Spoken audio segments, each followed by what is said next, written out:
seatbelts, people. I know Peacemaker can take a bullet to the heart, but I'm pretty sure the rest of you wouldn't survive being smeared across the highway at 55 miles per hour. You can walk just fine without a pinky toe. You'll fall over all the time and look stupid. Oh, sure, because thus far you've been an absolute bastion of non-stupidity. Vigilante should view this newfound lack of balance as a welcome distraction from his personality. What are we gonna do about him? Hey, no! Why does the group of shady killers in Adebayo suddenly have an issue with killing Judo Master? Harcourt was happy enough to kill that security guard last night, and this cold open gag really isn't funny enough to justify an ethical realignment. Harcourt and Adebayo go through those boxes from the Goff residence, see if there's anything to lead us to other butterflies. Adebayo decides to start with the box labeled tax returns because space bugs are infamous for their fiscal responsibility. I made a vow to have peace at any cost. No matter how many men, women, and children I need to kill to get it. But I'm not f***ing killing kids just because you say so. Oh, so now there are exceptions to his quest for peace? It's almost like the no matter how many men, women, and children I need to kill punchline is funny the first time you hear it, but becomes mildly problematic when you attempt to make a protagonist out of the guy pledging it. Because right now the world needs a son of a bitch, and you're the only one I got. Peacemaker has f***ed this mission at almost every turn, so I think Byrne's insistence here might be more about him having too narrow a vision for what an SOB is to him in relation to how it's going to help prevent an army of body-snatching butterflies conquer the planet. You have to keep Vigilante close. If he talks, he could ruin everything. You mean more than he's already ruined the last 2 episodes? I've never shot at anyone. Hell, I'm a pescatarian. Implying that my being a meat eater means I shoot the pigs, cows, and chickens I so lovingly devour. But you won't eat a fucking fish. Got it. I do eat fish. Harcourt gets the definition of pescatarian backwards, and I'm sorry if that doesn't seem right to me. Feels like this line is meant for someone stupid like Peacemaker, Vigilante, or Hawkeye. But the writers forgot that none of those characters are in this scene. The truth is, you want to do this job, you can't balk, ever. You have to make the hard choice when necessary. Hard-ass character demonstrates hard-assery by being as hard-assy as possible to the sensitive character cliché. I gotta go to the bathroom.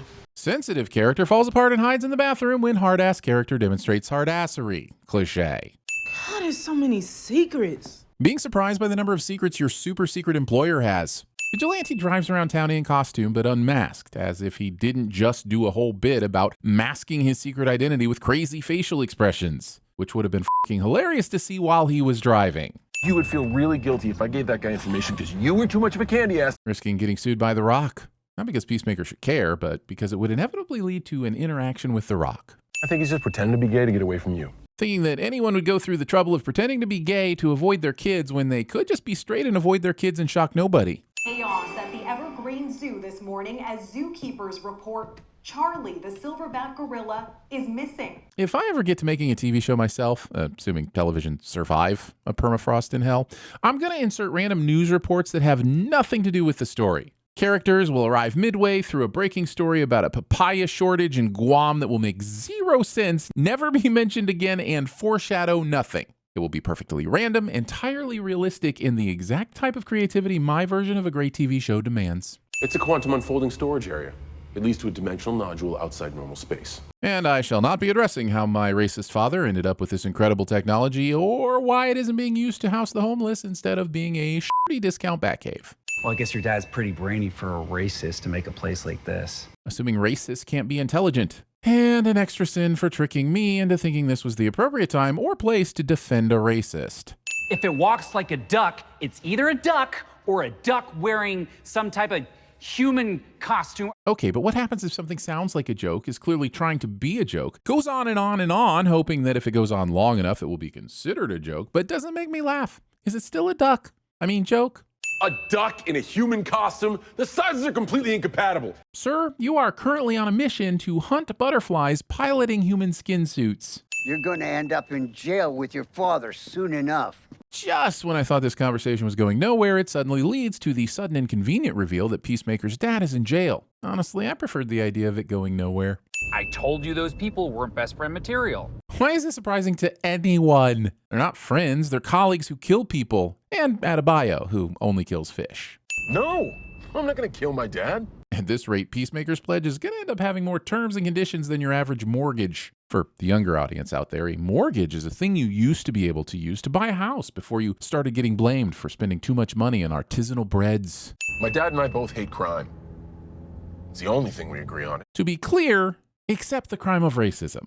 Your lack of a resume made me hesitant to bring you onto this team. but Amanda Waller insisted you were ready. Myrn, not realizing that the etymology of the word resume can be traced all the way back to a small village in the south of France called nepotism. I can't just abandon him in there. I have to go talk to him. Do you? Really? Look, we all know what he's done to you. It's so nice to see a show finally dealing with the impact fathers have on a main character. Such untrodden land, ripe for narrative exploration. I'm no rat, but the first chance I get, I'm spilling everything. I don't mean to be a jerk here, Debbie. Technically, that exactly makes you a rat. Peacemaker would be rodentialer at dirty snitch sins, Get the out of my sight. My use for you is over. admitting that the Choad that you just said that you should have killed as it came out of your wife's cooch had a use in the first place. My dad hates my guts. Everybody hates my guts. I've got to be careful here because if I skip too vehemently, Cindy might very well skip us to the end of this absolutely nothing episode. So here's a very considered skip. So 7 of you were outside all having lunch, and not a single one of you decided to stop this slowly moving gentleman until after he damaged taxpayer property? I checked the restraints. They were tight. I don't know how the he got loose. Oh. Here's a sin for Economist being a pronoun gaming candy ass, and a sin for Adebayo, who is clearly confused about the current number of people they currently have tied up in restraints. Judo man. Forget the martial arts. I love how Judo Master's superpower is to always be eating a bag of chips. So here's a sin for the universe not granting me chip summoning power. That's not how physics work, and I'm not even mad. Butterflies. They're not what you think they are. Bullets loaded and fired by plots that aren't ready to give away their secrets yet. Their heart stops beating. They just concentrate and move a kidney up into its place. No, that's not something that happens. You live in a world where alien butterflies are puppeting human bags, Adebayo. Oh, whoa, sorry. Not it off. Am I still watching Peacemaker, or did HBO autoplay me into another fucking Dahmer documentary? Trusting that this intergalactic species of murder flies can be contained with only a glass jar. Also, how the did Peacemaker pull this shit off? Because what we're saying here is that the alien butterfly revealed itself and then politely waited for Peacemaker to get a jar and then congenially allowed itself to be caught. Not impossible, but the fact that it happened off screen speaks volumes to its plausibility. We're also saying that Peacemaker somehow managed to sneak his giant-ass jar past Harcourt, Myrn, and Adebayo, meaning he either left with a bag that no one questioned or shoved it someplace no sentient being deserves to be shoved. I'm not cut out for this shit. Agreed. The first time I killed someone, I didn't have my period for 3 months. Wait, did you coitus them to death? I thought Waller gave me soldiers. Instead, it's a fucking apple dumpling gang. Wait, who among them admitted to fucking an apple dumpling, and why were there enough of them doing it to constitute a gang? Classic pull. Writers' rooms that pat themselves on the back for a deep cut. I'm just making sure we're all on the same page in case someone here thinks that Adebayo convinced Eagly to kill Peacemaker's father. Where's that fucking episode? I had to sit through half an episode of Peacemaker defending his racist father, Myrn being moany about morons and whatever bullshit vigilante insists on quacking on about, when I could have had Adebayo persuading an eagle to do a bird murder? I don't even know this guy's name. White male, 5'11", 30s, green eyes. Think I got something. Say fucking what now? That describes approximately so many people. How did he get it that quick? Which one of you dumb sister fucking tiki torch carrying sloth from the Goonies looking pieces of shit wants to go next? You know, if DC wants a Deadpool, they should just make a Deadpool. I mean, you could probably call him not Deadpool or DC Pool or definitely not copyright infringement Pool, and I'd still respect it more than Discount Pool here. Smith, you really have to leave me alone in my off hours unless it's work related. That is literally the opposite of what he should be bringing you during your self-described off hours. Getting high and mighty with your kidnapped alien without their explicit consent. Some genius thought that the better way to restrain Judo Master this time around was to, checks notes, not restrain him at all. If you told me that 4 episodes into a season of Peacemaker that the tally of people Peacemaker has killed versus the number of songs he's cry danced to would skew in favor of the latter, I'd have immediately said, they're seriously making a TV show about fucking Peacemaker? Peacemaker. What a joke. Expecting me to have watched The Suicide Squad and have remembered all 2,000 characters that weren't a starfish.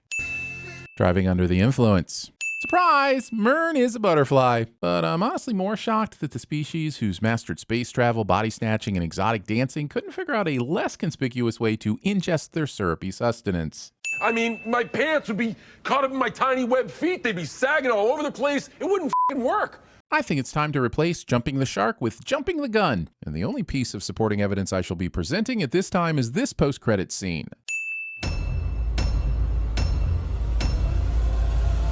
Well, you got me. By all accounts, it doesn't make sense. Kill shot! Hey, no! You're gonna be all right. You're gonna be okay. Say the goddamn word. Rematch, motherfucker. Surprise, motherfucker. They're not what you think they are. Now, who taught you judo? No one has ever replaced their own heart with a kidney. Not yet. That's baby making music, that's what that is.